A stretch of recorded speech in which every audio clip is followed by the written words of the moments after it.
10 mga hindi kapani-paniwalang hybrid animals na nilikha ng mga sayantipiko. Ang mga hybrid na hayop ay mga nilalang na resulta ng pagsasama ng dalawang magkaibang species na nagtataglay ng mga katangian mula sa parehong magulang. Sa pamamagitan ng makabagong agham ay nakalikha ang mga siyentipiko ng mga kamanghamanghang hybrid animals na dati tila imposible lamang. Kung kaya't sa video na ito ay aalamin natin ng 10 mga hybrid animals na ginawa ng mga siyentipiko. Pero bago tayo magsimula ay baka pwedeng paki-like at subscribe ng video na ito. Malaking tulong at bagay na ito sa aming mga content creators. Maraming salamat po. Kaya naman simulan na natin. Number 1. Liger. Ang liger ay isang hayop na resulta ng pagsasama ng lalaking leon at babaeng tigre. Hindi ito natural na nangyayari sa kagubatan dahil magkaiba ang tirahan ng mga leon at tigre. Karaniwang nabubuo ang mga liger sa mga zoo o wildlife sanctuary sa pamamagitan ng intervention ng tao. Ang mga liger ang pinakamalaking pusa sa mundo. Maaari silang tumimbang ng higit sa 900 pounds at umabot ng higit sa 11 feet ang haba mula ulo hanggang buntot. Ang kanilang balahibo ay kadalasang kulay yelo o ginto na may malabong guhit na tulad ng sa tigre at minsan ay may mga batik na parang sa leon. Ang mga lalaking liger ay kadalasang walang mane o may maliit lamang na mane, hindi tulad ng sa purong leon. Ang mga liger ay kilala sa kanilang pagiging palakaibigan at nagpapakita ng mga katangian ng parehong magulang. Halimbawa, mahilig silang lumangoy tulad ng mga tigre at sosyal tulad ng mga leon. Dahil sila ay hybrid, maaaring makaranas sila ng mga isyung pangkalusugan tulad ng sobrang paglaki ng katawan na maaaring magdulot ng mga komplikasyon sa puso at iba pang organs. Ang kanilang malaking sukat ay maaari ring magdulot ng mga problema sa kasukasuan at paggalaw.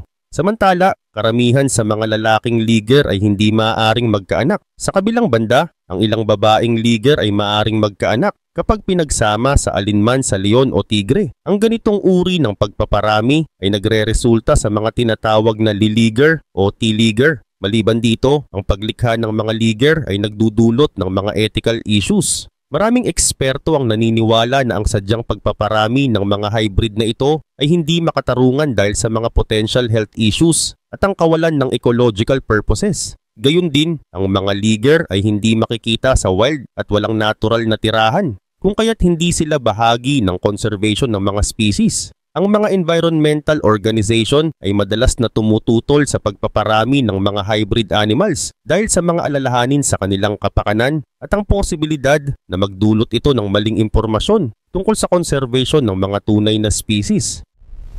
Number 2. Sturddlefish. Ang sturddlefish ay isang kakaibang isda na hindi inaasahang nalikha ng mga siyentipiko noong 2019. Ito ay isang hybrid o pinaghalong uri ng isda mula sa dalawang magkaibang species, ang American paddlefish at Russian sturgeon. Ang dalawang isdang ito ay hindi natural na nag-aanak sa wild at matagal nang magkaiba sa evolution. Dahil dito ay laking gulat ng mga eksperto nang biglang mabuo ang sturddlefish. Ang hybrid na ito ay nadiskubre sa isang eksperimento sa Hungary. Sinubukan ng mga sayentipiko na paramihin ng Russian sturgeon gamit ang isang paraan na tinatawag na gynogenesis. Sa prosesong ito ay ginagamit ang sperm mula sa ibang isda upang pasiglahin ng itlog pero hindi ito dapat humalo sa DNA. Bilang eksperimento ay ginamit nila ang sperm ng American paddlefish dahil inaakala nilang hindi ito makakaapekto. Pero nagkamali sila dahil imbis na simpleng pasiglahin lang ang itlog ay naghalo ang DNA ng dalawang isda.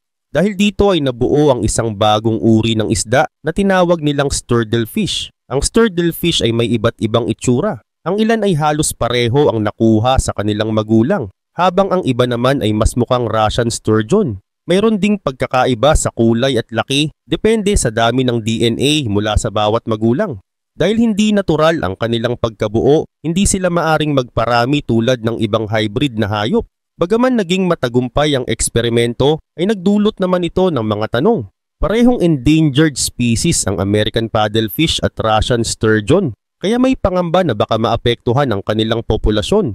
Ang paddlefish ay bihira nang makita sa wild, habang ang Russian sturgeon ay labis na hinuhuli para sa caviar. Kung ipagpapatuloy ang ganitong eksperimento, ay baka tuluyan nang bumaba ang bilang ng mga orihinal na species na ito. Sa ngayon ay wala nang bagong sturddlefish ang ginagawa. Ang natitirang mga isda ay inaalagaan sa Hungary upang pag-aralan pa. Gamit ang mga ito ay mas nauunawaan ng mga siyentipiko kung paano nakalilikha ng hybrid kahit na magkaiba ang kanilang lahi. Number 3. Zorse. Ang zorse ay isang hayop na resulta ng pagsasama ng lalaking zebra at babaeng kabayo. Dahil sa kakaibang pinaghalong lahi, ito ay may katangian mula sa dalawang magulang nito. Ang muka at katawan ay kahawig ng kabayo, pero may guhit ng zebra sa ilang bahagi ng katawan tulad ng binti, leeg o likod. Dahil dito, ang bawat zorse ay may natatanging itsura.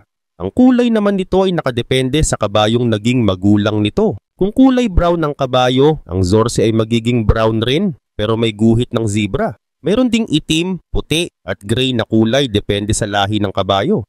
Samantala, ang taas nito ay umaabot sa 130 hanggang 163 cm sa balikat. At ang timbang naman nito ay umaabot naman sa 227 hanggang 450 kilograms. Gayun din, ang zorse ay may mas mataas na energy at mas alerto kaysa sa karaniwang kabayo. Dahil sa dugo ng zebra, ito ay mas mailap at mas mahirap sanayin. Hindi ito basta-basta napapasunod tulad ng mga kabayo dahil sa likas nitong pagiging maingat at mapagmatyag. Ngunit ang zorse ay hindi maaaring magkaanak. Ito ay dahil sa pagkakaiba ng bilang ng chromosomes ng zebra at kabayo. Ang zebra ay may 44 na chromosomes habang ang kabayo naman ay may 64 na chromosomes. Kapag pinaghalo, ang zorse ay nagkakaroon ng 54 chromosomes, kaya hindi ito maaaring magparami. Kaugnay pa nito, noong 19th century ay sinubukan ng mga sayantipiko na paghaluin ng zebra at kabayo upang makagawa ng malakas at matibay na hayop na may resistensya sa sakit at peste. Pero sa kabila ng kanilang lakas, ay hindi naging popular ang zorse dahil sa hirap sanayin at hindi madaling sumunod. At dahil hindi ito natural na hayop sa kagubatan, ang zorse ay makikita lamang sa mga zoo, wildlife reserves at mga private farm. May ilan ding ginagamit sa mga palabas at exhibition dahil sa kanilang kakaibang itsura. Sa kabilang banda, may ilan namang mga eksperto na nagsasabing hindi natural ang paglikha ng zorse. Ang iba ay nag-aalala na baka ito ay nagiging sanhi ng stress sa hayop dahil sa hindi ito likas na species. Number 4. Zonkey. Ang zonkey ay isang kakaibang hayop na bunga ng pagsasama ng isang lalaking zebra at isang babaeng donkey. Hindi ito natural na lumalabas sa kalikasan dahil bihira lang na maghalo ang dalawang hayop na ito. Karaniwan ang zonkey ay ipinapanganak sa mga zoo o sa mga lugar kung saan may mga taong nag-aalaga sa kanila. Dahil sa kakaibang pinaghalong lahi, ang zonkey ay may natatanging hitsura na hindi basta makikita sa ibang hayop. Ang zonkey ay may katawan na parang donkey pero may guhit na tulad ng zebra. Ang kulay ng kanilang balahibo ay maaaring brown, gray o itim depende sa kanilang mga magulang. Kadalasan, ang mga guhit ng zebra ay makikita sa kanilang binti. Ngunit minsan lumalabas din ito sa ibang bahagi ng katawan gaya ng leeg at likod. Bukod dito, ang laki ng zonkey ay nasa pagitan ng 1 hanggang 1.5 meters ang taas at ang timbang nila ay maaaring umabot ng 227 hanggang 318 kilograms. Dahil dito ay malapit ang sukat nila sa donkey pero makikita pa rin ang mga katangian ng zebra sa kanilang katawan. At dahil pinagsamang lahi ng zebra at donkey, ang zonkey ay may kakaibang ugali. May ilan na mas masayahin at masigla gaya ng zebra habang ang iba naman ay mas kalmado tulad ng donkey. Madalas ang zonkey ay matalino at mausisa. Gustong-gusto nilang tuklasin ang paligid nila. Pero tulad ng zebra, maaari rin silang maging mailap at hindi agad nagtitiwala sa tao. Dahil dito ay mahalaga ang maayos na pag-aalaga sa kanila upang masanay sila sa presensya ng tao. Samantala, karamihan sa mga zonkey ay hindi kayang magkaanak. Ito ay dahil magkaiba ang bilang ng chromosomes ng zebra at donkey. Ang zebra ay may 44 chromosomes habang ang donkey naman ay may 62. Dahil hindi tugma ang kanilang genetic makeup ay nagiging baog o sterile ang zonkey kaya hindi ito maaaring magkaroon ng sariling mga anak. Saan nga ba sila matatagpuan? Dahil hindi ito natural na nangyayari sa kalikasan, ang zonkey ay hindi matatagpuan sa wild. Kadalasan ay makikita sila sa mga zoo, wildlife parks o sa mga pribadong lugar kung saan inaalagaan sila ng mga eksperto. May ilang kaso kung saan may ipinanganak na zonkey sa kalikasan, ngunit ito ay napakabihira. Karaniwan itong nangyayari kung may mga zebra at donkey na magkasama sa isang lugar, lalo na kung ang kapaligiran ay kakaunti ang ibang kapareha. Number 5. Kama. Ang kama ay isang hayop na resulta ng pagsasama ng camel at llama. Ginawa ito ng mga siyentipiko sa Camel Reproduction Center sa Dubai noong January 14, 1998. Dahil malaki ang pagkakaiba ng camel at llama sa laki, ay gumamit sila ng artificial insemination para pagsamahin ang sperm ng camel at itlog ng llama. Hindi pwedeng magtalik ang dalawang hayop sa natural na paraan dahil sobrang laki ng camel kumpara sa llama. At hanggang ngayon ay tanging ang pagsasama ng lalaking camel at babaeng llama lang ang nagtagumpay. Kapag binaliktad ay hindi nagkakaroon ng supling. Samantala, ang camel at llama ay parehong kabilang sa pamilya ng camelid o mga hayop na may kaugnayan sa camel. Kahit na ngayon ay nasa magkaibang bahagi sila ng mundo, may iisang ninuno ang kanilang lahi na nabuhay sa North America, mga 30 million years na ang nakalipas. Sa paglipas ng panahon ay lumipat ang mga camel sa Asia at Middle East habang napunta ang mga ninuno ng llama sa South America. Dahil dito ay nagkaroon ng malaking pagkakaiba sa kanilang hitsura, laki at paraan ng pamumuhay. Dagdag pa rito, ang kama ay may katawan na mas malaki kaysa sa llama pero mas maliit kaysa sa camel. Ang taas nito ay 125 hanggang 144 cm sa balikat at ang timbang ay nasa 81 hanggang 453 kilo. Wala itong umbok sa likod tulad ng llama. Ang balahibo nito ay hindi kasing haba ng sa llama pero mas makapal kesa sa camel. Mayroon itong maikling tenga, mahabang buntot at biyak na kuko tulad ng camel.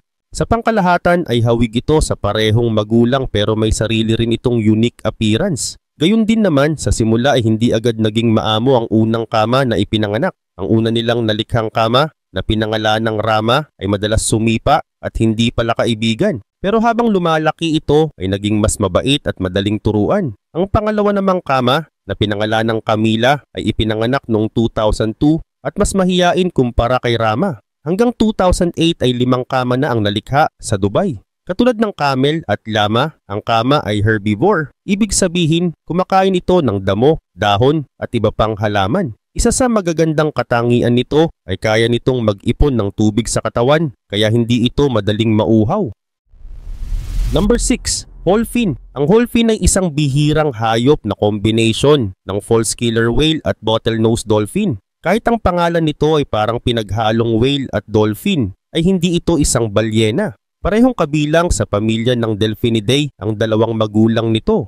Ang dolphin ay hindi karaniwan dahil bihira magkaanak ang dalawang magkaibang species. Kadalasan ay makikita lang ito sa mga ocean parks at hindi sa malawak na karagatan. Samantala, ang unang dolphin ay isinilang sa Tokyo SeaWorld noong 1981 pero namatay ito pagkatapos ng 200 days. At noong 1985, sa Sea Life Park, Hawaii, ay isinilang si Kekay Malu, ang unang dolphin sa Amerika na nabuhay ng matagal. Ang pangalan niyang Kekay Malu ay nangangahulugang mula sa mapayapang karagatan. Naging espesyal rin siya dahil nagkaanak siya na isang bagay na bihira sa mga hybrid na hayop. Kaya noong 1991 ay nanganak siya ng isang sanggol na tinawag na Puhay Kealoha. Pero hindi ito nagtagal at namatay rin sa edad na 9 na taon. Ngunit muling nagkaanak si Kekay Malu noong 2004 at ang anak niya ay pinangalanang Kawilikay. Pero si Kekay Malu ay namatay noong July 8, 2024 sa edad na 39 pero buhay pa rin si Kawilikay at inaalagaan sa Sea Life Park. Pagdating naman sa itsura, ang dolphin ay may physical characteristics ng parehong magulang.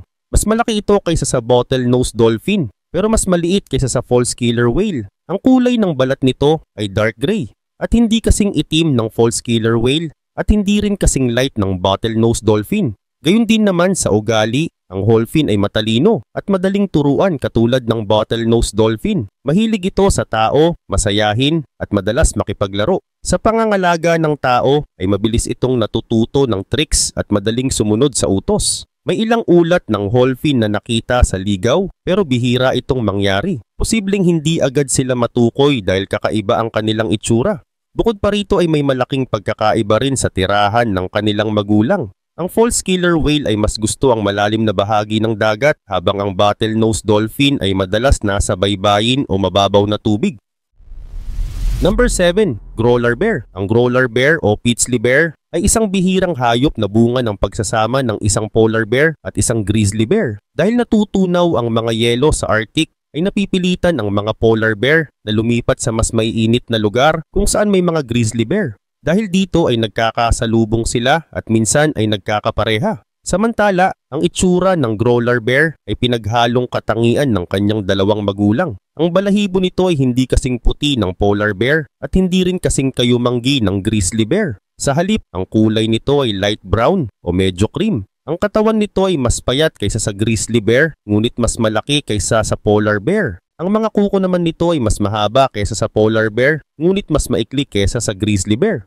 Gayun din naman, ang mga polar bear ay nakatira sa malamig na Arctic, habang ang mga grizzly bear naman ay nasa kagubatan at bundok ng North America. Dahil natutunaw na ang yelo sa Arctic ay mas madalas nang makita ang polar bears sa timog, malapit sa mga teritoryo ng grizzly bears. Dahil dito ay nagkakaroon sila ng pagkakataon na magtagpo at mag-anak. At noong 2006 ay isang mangangaso sa Canada ang nakapatay ng isang oso na may kakaibang itsura. Matapos itong suriin ay natuklasan na ito ay isang hybrid na may inang polar bear at amang grizzly bear. Ito rin ang unang beses na nakumpirma ang paglitaw ng growler bear sa ligaw. Dagdag pa rito, ang growler bear ay kumakain din ng parehong pagkain ng polar bear at grizzly bear. Tulad ng polar bear ay kaya nitong manghuli ng seal at iba pang hayop sa yelo. Tulad naman ng grizzly bear ay kaya rin nitong kumain ng prutas, berry, isda at maliliit na hayop. Dahil dito ay mas madali para sa growler bear na mabuhay sa iba't ibang lugar kumpara sa isang pure polar bear.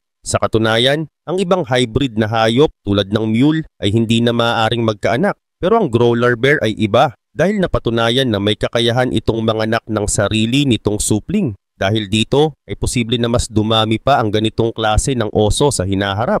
Ngunit sa kabila nito, ang paglitaw ng growler bear ay ebidensya ng pagbabago ng klima.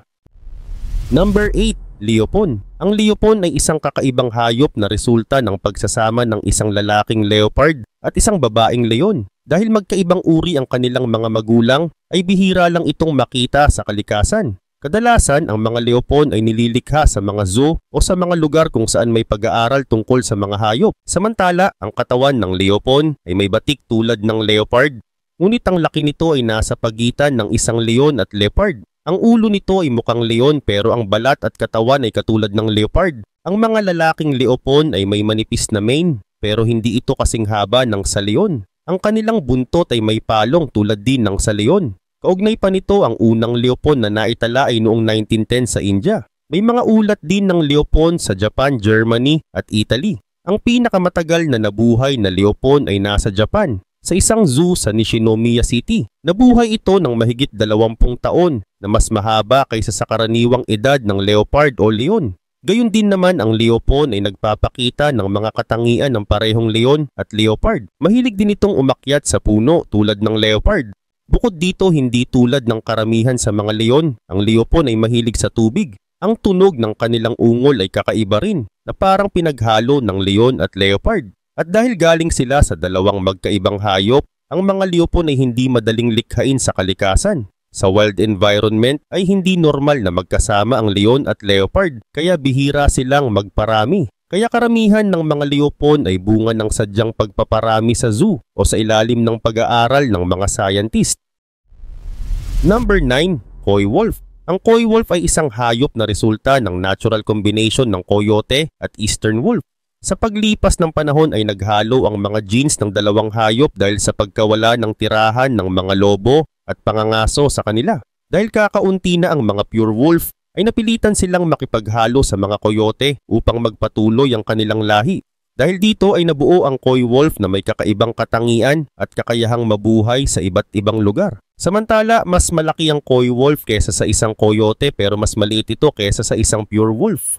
Ang itsura nito ay combination din ng dalawang hayop. May mahahabang paa, matibay na katawan at makapal na balahibo. Ang mukha nito ay kamukha ng coyote pero ang pangangatawan at lakas ay malapit sa lobo. Dahil dito ay mas mabilis at mas malakas ito kumpara sa ordinaryong coyote. Ang kulay ng balahibo ng coy wolf ay nag-iiba depende sa lugar kung saan ito nakatira. Kadalasan, ang kulay nito ay kayumanggi o kulay gray. Gayun din naman, ang coy wolf ay may kakaibang ugali. Mas matapang ito kaysa sa coyote pero hindi kasing aggressive ng isang lobo. Kaya nitong mabuhay ng mag-isa tulad ng isang coyote pero marunong din itong makisama sa maliliit na grupo tulad ng mga lobo. Mas madali rin itong makibagay sa iba't ibang lugar kaya kahit sa mga lungsod ay may mga coy wolf na nakikita. May kakayahan din itong mag-adjust sa uri ng pagkain na makikita sa paligid. Maaari itong manghuli ng maliliit na hayop, kumain ng prutas, isda, at kahit tira-tirang pagkain mula sa tao. Sa katunayan ay maraming coy wolf ang makikita sa North America,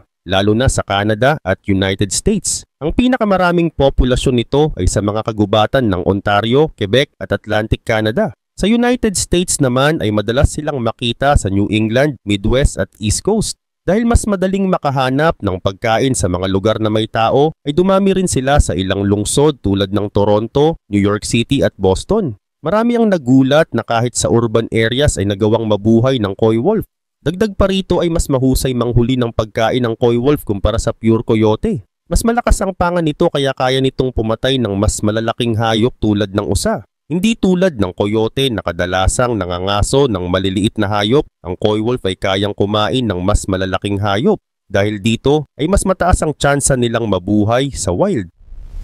Number 10. Jeep. Ang jeep ay isang kakaibang hayop na bunga ng pagsasama ng kambing at tupa. Kahit magkamukha sila ay magkaiba ang kanilang uri. Ang tupa ay may 54 chromosomes, habang ang kambing naman ay may 60 chromosomes. Dahil dito ay mahirap para sa kanila na magkaroon ng anak at kung sakali man ay kadalasang hindi ito nabubuhay. Samantala noong 1984 ay sinubukan ng mga scientists mula sa Institute of Animal Physiology sa Cambridge, England na pagsamahin ng tupa at kambing gamit ang kanilang embryo. Ang resulta ay isang hayop na may halong katangian ng dalawa, na may mga bahagi ng katawan na parang sa kambing at may bahagi rin na parang sa tupa. Bukod sa mga experiment ng mga scientists ay may ilang pagkakataon na may natural na ipinanganak na jeep. Noong 2000 ay isang babaeng kambing sa Botswana ang nabuntis ng isang lalaking tupa at nagkaroon sila ng anak na may 57 chromosomes. Dahil dito ay hindi na siya pwedeng magkaanak. Ang kanyang itsura ay kakaiba. Ang katawan at balahibo niya ay parang sa tupa, pero ang muka at kilos niya ay parang sa kambing. At kahit hindi siya maaaring magparami, ay napansin ng mga eksperto na madalas siyang nagtatangkang makipagtalik sa parehong tupa at kambing. Gayun din naman, noong 2014 ay isang magsasaka sa Ireland ang nagulat nang makita ang isang jeep na ipinanganak sa kanyang bukid.